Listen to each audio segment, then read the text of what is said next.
was me, age 7. I thought fashion was magic. Turns out it's a lot more complicated than that. I had a blog at 7 talking about clothes. Back then, I didn't know about greenwashing or fast fashion or what it actually costs to make a $5 shirt. And now I do, and I'm trying to do better. So, welcome to the Lexi Show, Fashion That Gives a Damn. I'm Lexi Silverstein, and this show is for anyone who loves fashion and is done pretending the industry is fine. Every week, we go deeper so you can shop smarter, spend better, and stop getting played. Now, let's get back to today's guest. Today, I'm talking with Lenny Wilson, a botanical shoe artist. Lenny, welcome. For anyone just discovering you, how would you describe your work to someone who has never heard of it? I tell them that I'm a botanical shoe artist, and they'll say, "What does that mean?"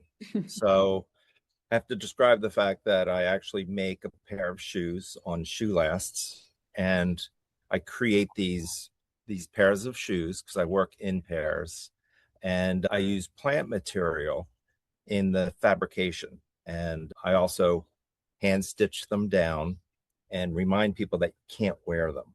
But I use leaves and I use twigs, pine cones or cones from magnolia trees. And I just use all those and put them together and make a pair of shoes. And they look like they're wearable.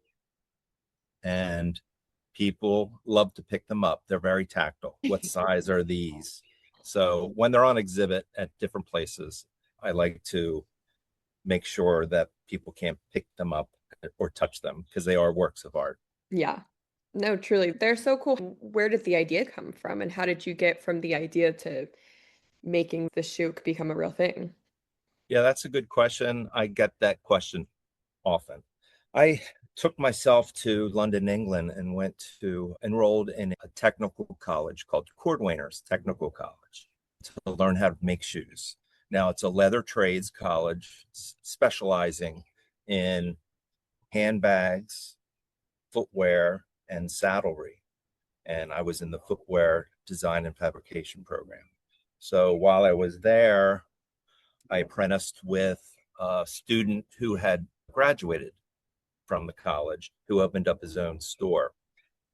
At that time, I learned other techniques and styles that they don't teach you in school. And I apprenticed with John Moore for roughly about 5 months and came back to the States. So while I was back in the States, I applied for several jobs in the footwear industry. And I found out that in America, the footwear industry moved to Europe or South America. And I was told, just take your ass back to England or take your ass to Europe and study there, working in a factory.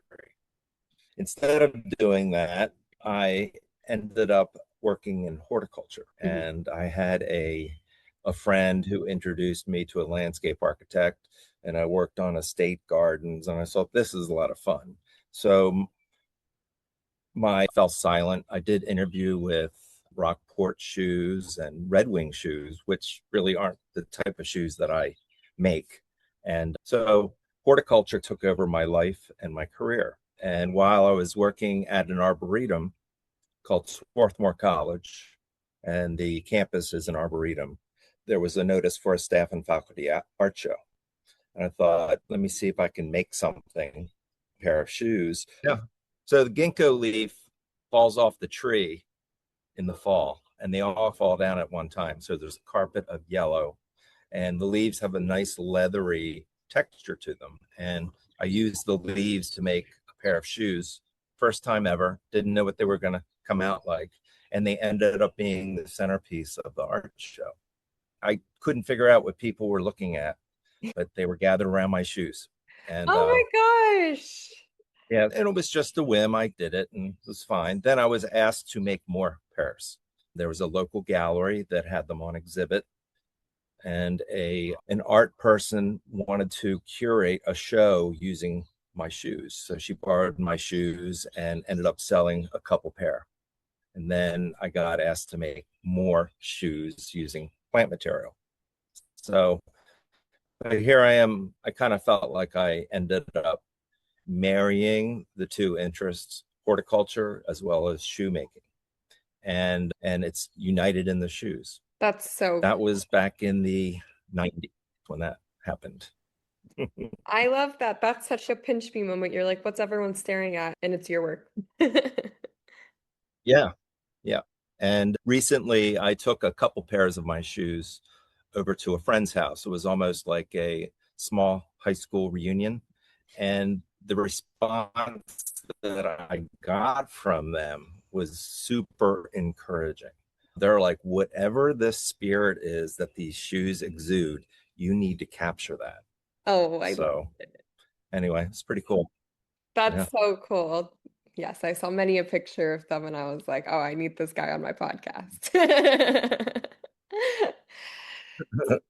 So when you're Nice. making the shoes now, what's the process? Do you find the leaves first? Do you make them with other things now? And then do you create them into a shoe, or do you have the idea of what you want the shoe to look like and then you go and forage for the pieces?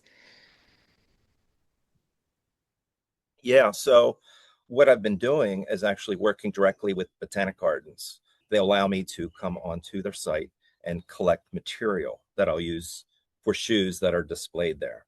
Okay. But the process is I start with the pattern. I use leather in the construction, but I'll use it, look at a shoe last and basically create the design or the pattern on the shoe last, and then take it out, cut the pattern out of leather, and hand stitch it together and pull it over the shoe last. So while it's sitting there on the shoe last, it's naked. There's nothing covering it. And so then I'll look for leaves that I think will be suitable for it. And my selection of leaves are different, but there's some favorites that I really like to use. Usually, the larger the leaf is easier to manipulate. However, I've used southern magnolia leaves. And if you're familiar with southern magnolia, it has a very rubbery leaf, almost impossible to actually make a shoe from.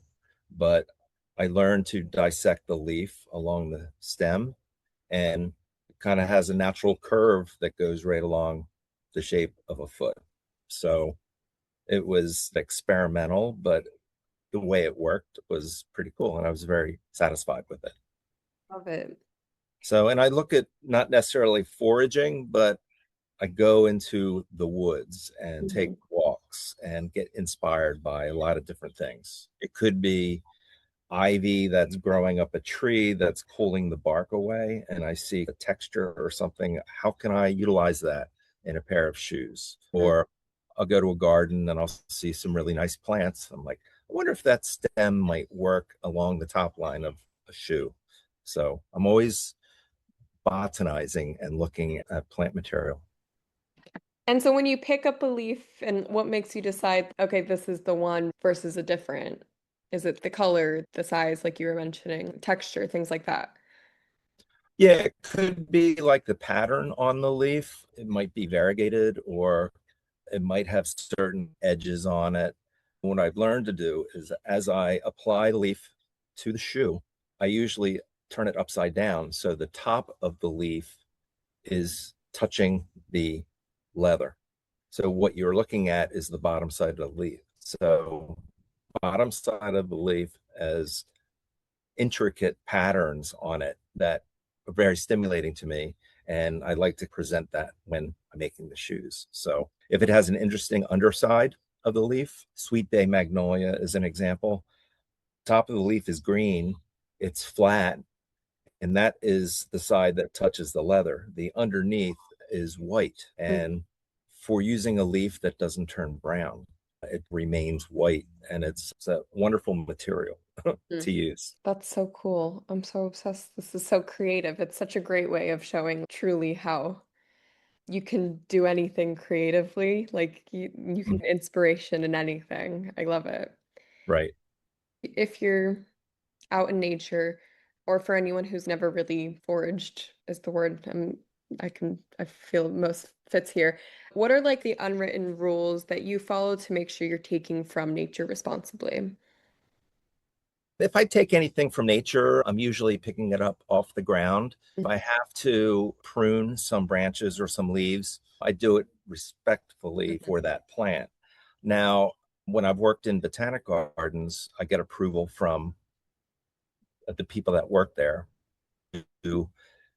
go on site. My most recent experience is pretty funny because there's a creek that runs through this botanic garden, and I had to jump over the creek, get on this stone wall, and it felt like a goat, but I got over there, and there's bark that is peeling off a tree. And I thought, I'm going to get that. That's really cool. So I climb up out of the creek and I'm stepping over, and here comes a tour led by the executive director.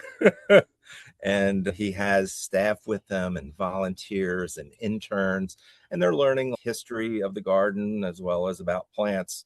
And there I am in the background pulling the bark off a tree, but I got approval, so it was cool. That's funny. You're like at their tours, and here's this on the right, you'll see Lenny. Oh, by the way, He has approval to do that. No one stress out. anybody taking stuff out of nature, I think it's totally fine, but just be respectful of nature and maybe give something back. Hey, do me a favor right now. Look down. Are you subscribed to the show? If you are, thank you, genuinely. And if you aren't, please do it right now. It keeps this content free and helps one more person see through fast fashion's BS. And frankly, they deserve to know. Yeah, yeah, absolutely. If someone is watching this and wanted to try their hand at botanical shoes, where would you tell them to start? I would say they would have to go and learn how to make shoes if they were Yeah, going to do botanical kind shoes. of important. I know there's a space up in Brooklyn, New York called Shoe, and they have instructors, and you can probably learn pattern making. I have no idea how much it costs or what it's like. The technical college that I went to is still there. It was absorbed by the London College of Fashion back in, I think, like 2000. And so now the shoe program is in the London College of Fashion. Mhm. So, and you could enroll there for a year or maybe 3 years, which is the full program. There's also I would say like a florist designer. Her name Francoise Weeks, and she collects stuff out of nature and she weaves things and very creative in expression using all different types of plants. And I think that she has done botanical shoes. They're not life forms like mine, but they're very fantastical and creative. Yeah, that's so cool. Anyone listening, you know where to start now. The fashion industry is one of the least sustainable industries on the planet, and this is where I really focus on sustainability in fashion. And it doesn't exactly reward people who push back against it. Actually, there's a thing going on right now where a sustainable drag queen is getting sued by Patagonia because her drag name is Patty Gonia. And it's like this big thing in the sustainability world. So she's getting pushed back upon and she's great in the industry. So, how do you navigate creating work that is rooted in the earth inside a system that often works against it? And do you have any advice for young designers who want to work sustainably? I kind of feel that I'm making shoes. I need to practice to better my skills. And also by using plant material, it's a way that I get free material to use with my shoes. If I had leather, it would be twice the price of expenses purchasing it. But eventually I would like to see my shoes to be wearable, even though they're non-wearable now, and various reasons for that. But once a plant leaf dries, as soon as it expands or you walk on it, it'll just break apart. But if there's a way for me to segment the different parts of a shoe, that in creating plates that don't bend, I can certainly make it wearable.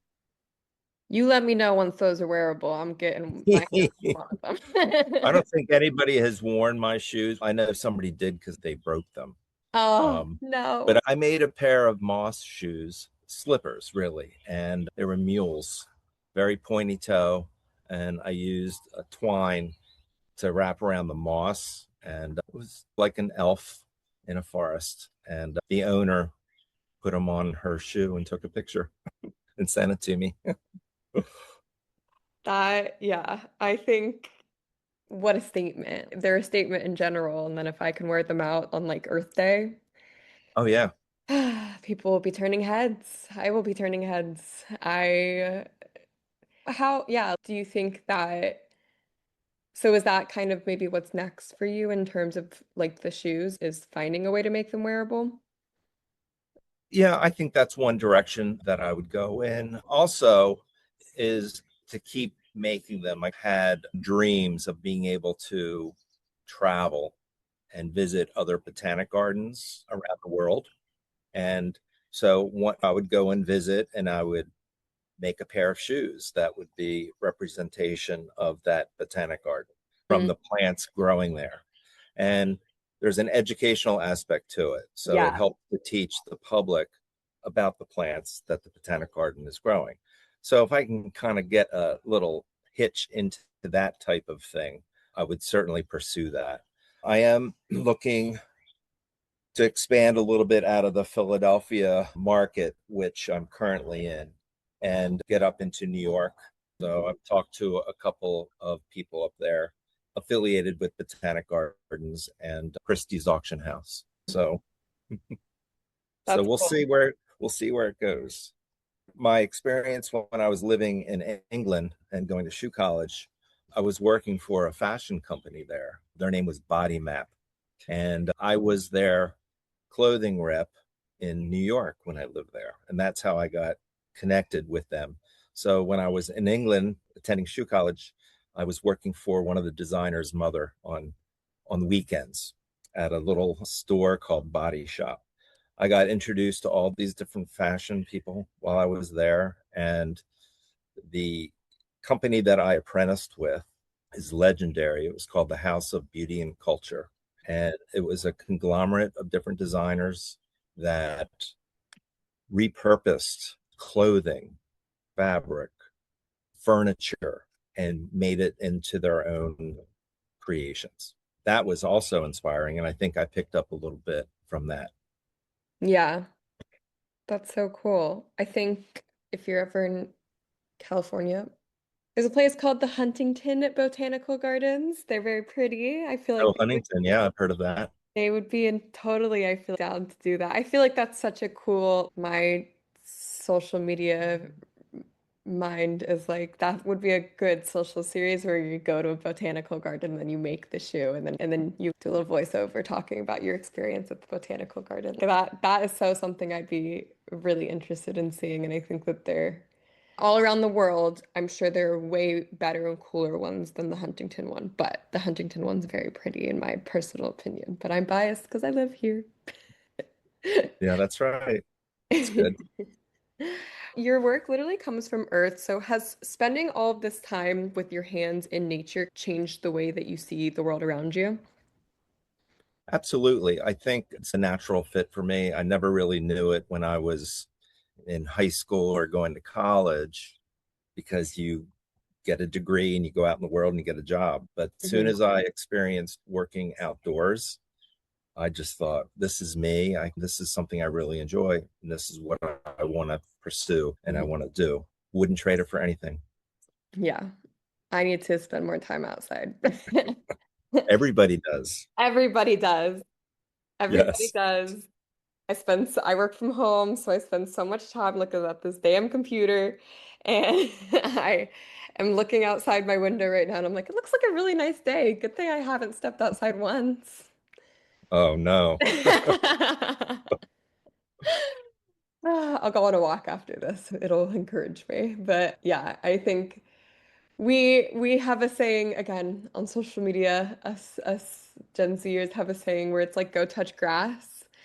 And it's like when you're freaking out about something that doesn't need to be, that's not that big of a deal, we'll be like, I need to go touch grass. It genuinely works. Going outside and getting some fresh air and being with nature. Every time I'm out in nature, I'm like, I need to spend more time out in nature. That reminds me of one of my clients who had purchased several pairs of shoes, had a very high stressful job in New York City. I think she was in fundraising. She told me that the shoes that she had of mine, she keeps in a cabinet in her office. And every once in a while, she'll bring out a pair of the shoes and set them on her desk while she's working or doing phone calls because it really takes her mind away from the stress and has imaginary sensibility to it. So I say the shoes, even though they're not worn, they morph into something that looks like they've been worn. And who would wear a pair of shoes like that? And it's just your mind just keeps going and going. So Yeah. I thought that was a really nice compliment. Yeah, that is so nice. I think that there's such cool, unique pieces. Looking at them, every time I have a conversation on my podcast, I'm always inspired by the end of it. I'm like, this person's so cool. And I talk to so many different people. They're all doing different things in nature for one reason or another. And my brother bought me a plant because he has been really big into plants lately. And he was like, it's nice having this living thing in your apartment that you take care of. I am notoriously really bad at taking care of plants because I'm overbearing. I'm like, oh my God, they need water. And then I water them too much, and then all of a sudden they're dead. So he was like really on my ass about being like, no, don't water it too much. But I'm like, the one plant, it's outside right now, getting its hour of sun for the day. But it's genuinely a really nice reminder that nature is there and there's a living thing in your house. And I know that if I had a pair of your shoes, I would not only be inspired to be out in nature, but just inspired overall because they're so freaking cool. Like how just being able to make that is so incredible and so creative and such a skill. So I'd be like, oh, I'm not feeling really motivated today. And then I'd look at your shoe and I'd be like, oh, wait, I am motivated now. Cool. All right, I have to pay my bills, but honestly, this is one of my favorite ads I've ever had to read. This episode is brought to you by Black Barn Alpacas. Did you know alpacas might just be one of the most environmentally friendly animals on the planet? Hypoallergenic, soft hooves, barely drink water. And here's something nobody tells you. Cows don't fart methane. They burp it every 90 seconds. A cow burps up to 500 liters of methane a day. An alpaca, 1 to 2. That's up to 500 times less. They are literally out here doing more for the planet than most fashion brands. So naturally, I love them. Blackburn Alpacas is near my hometown in Finksburg, Maryland. Real fleece from animals they actually know, turned into apparel, home goods, and accessories. No synthetic fibers, no supply chain mystery. Visit, meet them, feed them, shop at blackbarnalpacas.com. And if you're not near Maryland, alpaca farms are everywhere. Find yours at directory.simplealpacafarming.com. Okay, back to it. Is there anything happening in horticulture right now with that the sustainability conversation is missing? Because we're talking so much about sustainability nowadays compared to how we were Mhm. years ago. Yeah. I work part-time in a wholesale plant nursery. And even though we sell green products, plants, trees, shrubs, flowers, it's one of the most polluting industries because everything's in plastic and the amount of twine that's used, and it's just kind of crazy. I do know people that are very much interested in utilizing native plants, creating gardens with low maintenance type of plants that is less energy that's used for machinery to take care of it, so to speak. Gravel gardens and rooftop gardens. And I know somebody that makes their own biochar. There are people that are out there that are doing sustainable practices Mm. and landscapes, so which is pretty cool. Yeah. No, that's you would think in working with plants that it would be more sustainable, but like you said, there's things that we don't always think about. That's something that when I was starting to want to, I don't know, grow some basil or something on my balcony, my boyfriend's mom was like, "Don't buy a plant from Home Depot, just buy the little thing of seeds." Because like, Oh, right. yeah, I was like, "Oh, I didn't know that I should be doing that." I don't know much about plants. That is my brother's thing, and he is there to teach me. But I think yeah, it's really interesting. And I encourage anyone listening to maybe go outside and go buy themselves a plant. And then maybe one day, if you're feeling really crazy, you can turn it into a into a shoe. Yeah, indoor plants or outdoor plants. My specialty is really outdoor plants, but I think for people who are just starting, they should probably get a house plant that is easy to take care of. Yeah. Spider plants are good, and other types of tropicals. Yeah. Easy peasy. Yeah. Cactus, you don't have to water it. That's the one I probably should have gotten. I have a snake plant named Medusa, and let me tell you, she's not looking too good. Yeah, you don't have to water that much. Oh, okay, yes. I think I water it too much still. Oh God, I'm like really overbearing. I'm learning. I'm learning. This has been so great. You were so amazing, and I want everyone to be able to find your shoes. So for anyone who wants to just see your work, wear or follow with what you're doing, and hopefully see one day that they're wearable, where can they find you? Or do you have any upcoming shows that people should know about where they can see them in person? Yeah, so I have pictures of my footwear, of my shoes on my Instagram page. So that's Lenny Wilson is the Instagram. And I currently have some shoes that are for sale at a small boutique store in Centerville, Delaware called Wild Time. Other than that, I haven't started making shoes since my last show, but I'm making contacts to do another round of wear. But it's just around the corner, I have a feeling. Yay! So excited. I want to see, do you have any behind the scenes videos of you making them? I would love to see just a time lapse of you doing it. That's so cool. That one Action News Yeah. reel is probably the best, Okay. but I don't have any kind of movies or just pictures, just stills. But I try to do a lot of before and after, Yeah. the process of making it, the tools that I'm utilizing, what it looks like now, and then as I'm attaching the leaves and I'm stitching it down, and then it's like a final product. Mhm. I need to improve on my heels that I work with, but right now I'm using branches from trees and a belt sander just to kind of get them in the shape that I Mhm. want. So, but yeah, it's a lot of fun. I like doing it, just like horticulture. I kind of get lost in gardens Yeah. and lost with plants, and then when I'm making my shoes, it's just there's a certain process of when I'm making the shoes. It's about a 6 hour from point to point. And because I work in pairs, I try to get the right shoe to match the left shoe. And so rather than finishing one pair and going to bed and then getting up the next and doing the other ones, I do it at the same time. So it's about a 5 hour, 6 hour straight period where I'm attaching leaves to the leather. I'm clipping the excess leaves off. I'm hand stitching it around the top line to complete the shoe. And then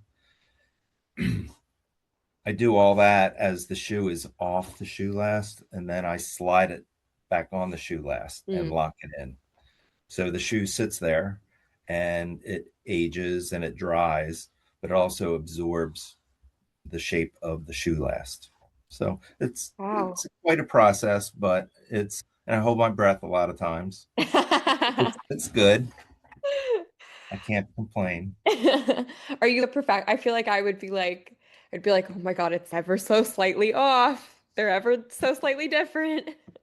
Yeah, I've taken some chances and Yeah. I've come up with some surprises, but I've also learned through trial and error. Yeah. And I had was making shoes from plants early in the springtime. And over here in the East Coast, leaves that emerge in early spring are really delicate. And I found out that they don't really last long. There was like tissue paper. I was able to manipulate them and work for what I needed it. But as far as curing and having staying power, I was surprised how much they decayed. But Wow. so the leaf has to be durable. Mhm. So later on in our growing season, they toughen up and they get more seasoned and easier to use. And also at the end of the growing season, like in the fall, with the leaves changing color and stuff, I was able to harvest some leaves that still have the same colors when they fell off the tree. And I'm very Okay. happy about that. That's cool. We've talked a lot about, but like the leaves change color. So do you notice when you start them and then you end them, are after some time, are they different like Yeah, color? so Okay. there's some leaves that actually do change color. I can't say change as much as maybe they'll lose their green Okay, yeah. and then turn brown, but different shades of brown. I've seen like hints of color still in the leaf. And also because I use the underside of the leaf, you have all that pattern and textures to look at, which to me is very interesting. Yeah, yeah. But yeah, I get a question about how long do they last? How long do the shoes last? And so I've been working in different methods of trying to keep the shoes from morphing too much. So if I made it last year, it looks the same this year. And there's a way that you can take care of them, keep them in a controlled climate, like a Mhm. cabinet is one. But I've also been using like a spray, like a clear matte acrylic, and that kind of seals everything and preserves it. But it also sometimes it makes it shiny, and I'm not sure if I like the Mhm. shininess like a patent shoe. But anyway, but I'm experimenting with different ways to help preserve the shoes so they Interesting. last longer. That is so cool. And thank you so much for coming on and chatting. Before we leave, is there anything else you want to shout out about the shoe or anything else? When I'm asked to go speak about my leaf shoes, as people call them, my program is called The Story of Shoe. Oh, And I take people from attending the college and where some of my inspirations came from. Andy Warhol used to do illustrations of shoes for I. Miller, which was a shoe store in New York back in the 50s and 60s. And I think that I started thinking, you know what? I can make shoes, even though what Andy did was very creative in his way. I could actually duplicate that and make a real pair of shoes. So that's one inspiration from another artist that that's I so you know, cool. could relate to. Yeah. You were like, I'll do you one better. Let me actually create it. And I like looking like at the history of footwear and what people were wearing back in the 17th century, and some of the methods of fabrication were very simple, and I can mimic that when I'm making my shoes, because the more complicated it is, it's more difficult for me using plants to incorporate. So I like basic kind of classical designs, and Mhm. then I take riffs off that and get creative depending on what plant I'm working with. Yeah, that is so cool. I think that I talk a lot about just, I guess, what the future of the fashion industry could be if we really put our minds together and get all the cool creative people and get the sustainability people involved and whatever. And I'm like, imagine I'm just walking around and my shoes are made of leaves. Like, how cool could that be? Yeah. And they would rustle when you walk. Yeah, you would know I'd be coming. You'd hear me Or before you'd see me. or if you're wearing the ginkgo shoes, you'd have really good memory. No, yeah. I love that. That's it, it's truly it's so cool what you do and it's not even just cool but it's you're it's hard enough.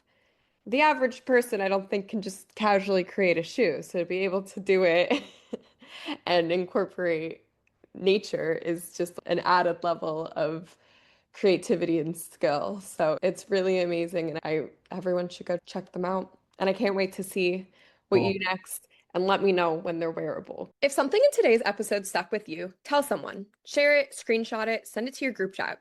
Subscribe if you haven't, leave a review if you're feeling generous, and come find me on Instagram, TikTok, and YouTube at Lexy Silverstein. That's Lexy, silver like the color, Stein. Everything else lives at LexySilverstein.com. Live a good life and look fucking good doing it, and demand better from the brands in your closet and everywhere else. See you next week.